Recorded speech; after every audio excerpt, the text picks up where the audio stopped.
Giothejedi here, and today I'm going to be opening the Millennium Falcon. It's the best ship ever, guys. And it's so tall I barely even can look down. I can't even look down, so my mom's going to help me open it. Let's pull out what's inside. Bag number 1, bag number 2, bag number 3, bag number 4, bag number 5, bag number 6, bag number 7, bag number 8. I barely know. Bag number 9.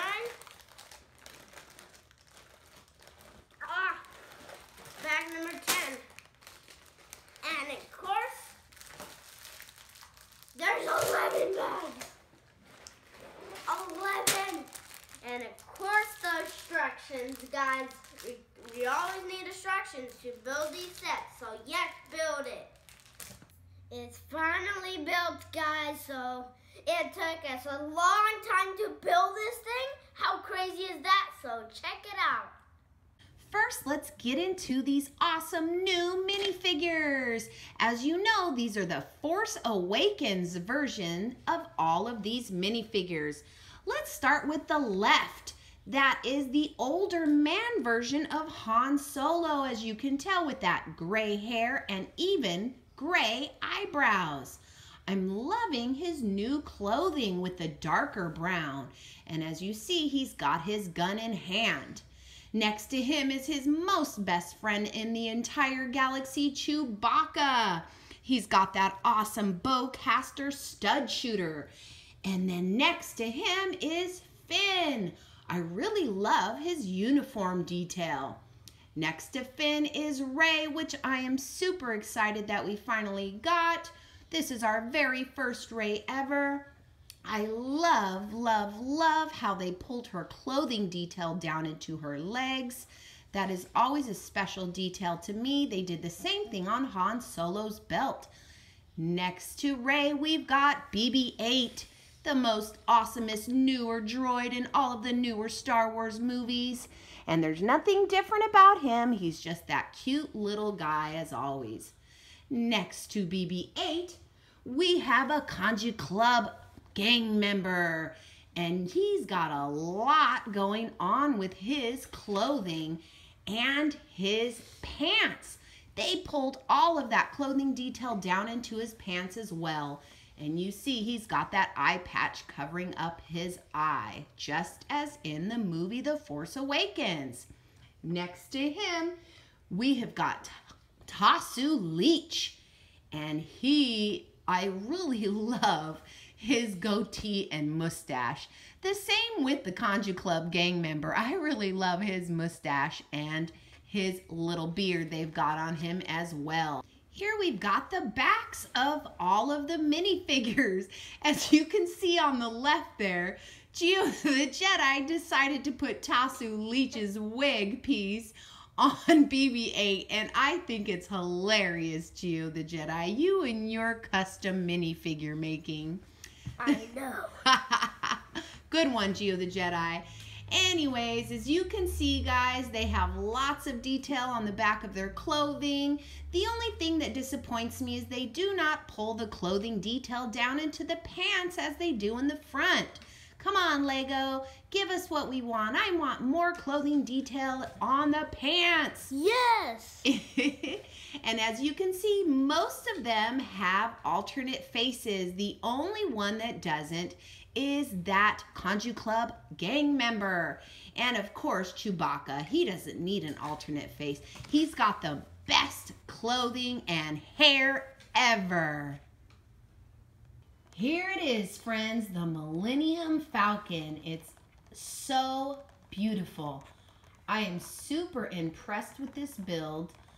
I love the entire exterior, how they pulled everything together with these side walls, whereas the last version of this, they didn't have it all closed off like that, all surrounding the entire ship.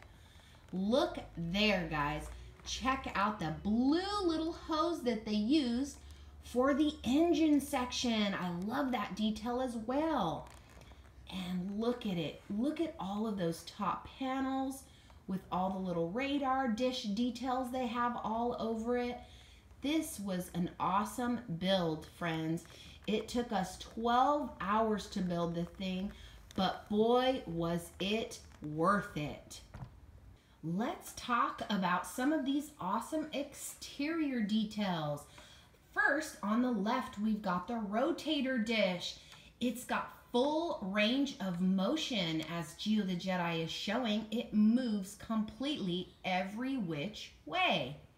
Next, let's talk about that awesome quad barrel laser turret gun. Check that out, guys. Let me get in a little closer on that thing. It's got complete range of motion, as you can see. It'll even spin towards Giothejedi. That is awesome. Now we're going to show you that this ship also comes with 2 missile launchers. Now on the very top of this is those 2 circular things which Giothejedi is pointing at right now. And this is an awesome way to shoot these missiles. All he has to do is simply push on them both and they shoot. We like the ease of that. This is the underside of the Millennium Falcon. As you see here, it came with 1, 2, 3, 4 legs, so it actually sits up. It's not laying flat on these panels here. And also, as you see, we've got another quad barrel turret gun. We've got one on the very top and this awesome one right here on the bottom. Look at all that paneling detail, guys. We've got some cool things right here that I'll get into when we get to the interior. Here is a quick view of the interior of the Millennium Falcon from up above. This is the front portion of the Millennium Falcon. Giothejedi, show them how cool they made this hatch. Look at how it swivels down and actually lays flush with the front portion of the ship. I love that they have it like that. Now let's get into this awesome rotating seat with the adjustable backrest that we've got Finn there sitting in. Looks like he's manning something super important on that communication board down there.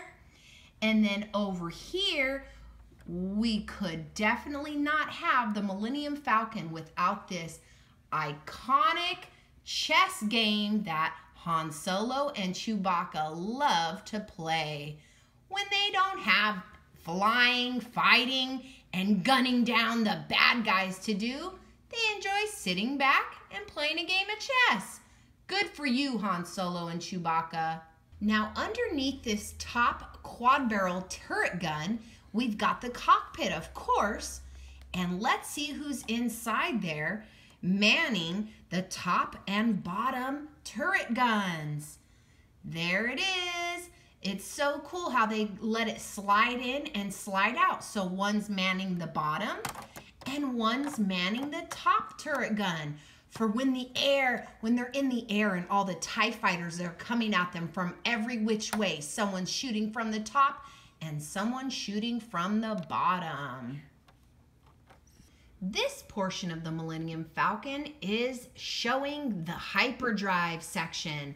I love all the sticker decals they use to make everything look so realistic in this build. I really like that purple color that they threw in the hyperdrive section as well. And then on the right here, it's just a lot of mess. The Millennium Falcon has been around for years and it has been driven by so many different people. I just don't think that they're very clean. They just leave their mess area. But at least they've got one little storage box there to put some weapons or some ammo or whatever they need to store in there. And then over here on the left is a little resting area. It looks like Finn is exhausted. Now, if you look closely, We've also got a smuggling area in the Millennium Falcon. Whoever's driving, if they've got something that they shouldn't be, that's the area for it. Hey, what in the world is BB-8 doing in there? We don't need to hide him. He's not someone we need to hide. BB-8, get out of that smuggling area. The last part we're going to get into today is the loading hatch and or ramp. However you want to call it. As you see, there it is there. Now the only problem that I see with that landing ramp is how is anyone really supposed to get in there? Are they supposed to slide under there? Are they supposed to limbo under there? I'm not sure how Lego thought that was supposed to work, but at least they put it there. We hope you guys enjoyed this review of the Millennium Falcon. I can't wait to fly it around on the galaxy. And always, don't forget to be kind to another person. And don't forget to subscribe and hit the thumbs up button. Bye. Peace.